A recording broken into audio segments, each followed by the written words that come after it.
In the quaint town of Bleakwood, nestled among looming dark forests and shrouded in eternal mist, preparations were underway for the annual Masquerade Ball. It was a tradition that masked the town's real purpose, an offering to keep peace with the creatures of the night. Vampires, with their insatiable thirst for blood, were lured by this event, hidden beneath the guise of revelry.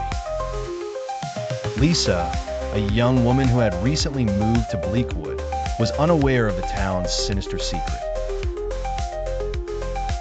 Excited for her first masquerade, she spent the evening perfecting her costume, a shimmering crimson dress that caught the eye of anyone who dared glance her way. As dusk settled over the town, the masquerade commenced at Bleakwood Manor, an ancient estate with stone walls echoing stories of old. From the outside, the manor appeared ominously inviting, covered in shadows but glittering with candlelight. Inside, the party was in full swing. Masked figures danced, laughed, and indulged in opulent feasts laid out on long mahogany tables. Yet, this was no ordinary gathering. The vampires, their identities concealed among the human masks, prowled through the crowds. Among them stood the notorious Count Vlad, a vampire of legend, with cold silver eyes and a red mask that could pierce through any facade. Lisa found herself drawn to a gentleman whose charm was as intoxicating as the wine being served. He was tall, handsome, and his conversation enchanted her. They danced through the night, his touch eliciting a chill that she dismissed as the thrill of the masquerade. Outside, the moon hung low, a blood moon that bathed Bleakwood in eerie crimson beams. As the clock neared midnight, the manor's halls echoed with a haunting melody. Suddenly, the music dissipated into an unsettling silence. Lights flickered and panic swept through the crowd. Lisa, in an attempt to escape the tension, stumbled into a secluded room.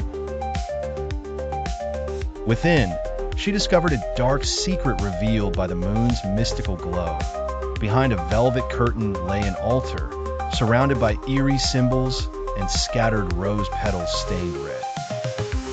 Her heart raced as she realized the town's annual masquerade was a vampire offering.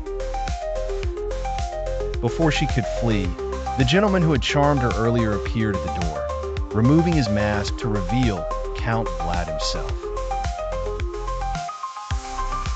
"You've been chosen, my dear," he uttered with a devilish smile, his fangs gleaming.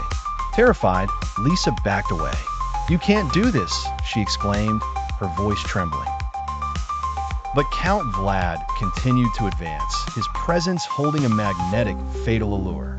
Lisa was trapped, a pawn in this unholy tradition, a catalyst for Bleakwood's eternal dance with darkness. In a desperate attempt, Lisa grabbed an ancient candelabrum, wielding it like a weapon. "Not tonight," she declared, her voice finally rising above the suppressive fear. Count Vlad, intrigued by her defiance, paused momentarily. The moon's beam shifted, momentarily weakening his power. Seizing the opportunity, Lisa pushed him against the altar, knocking over a goblet of sacred wine. With a final prayer whispered, she dashed out of the room while she was still alive, and chaos erupting as spectators realized the vampire's true nature.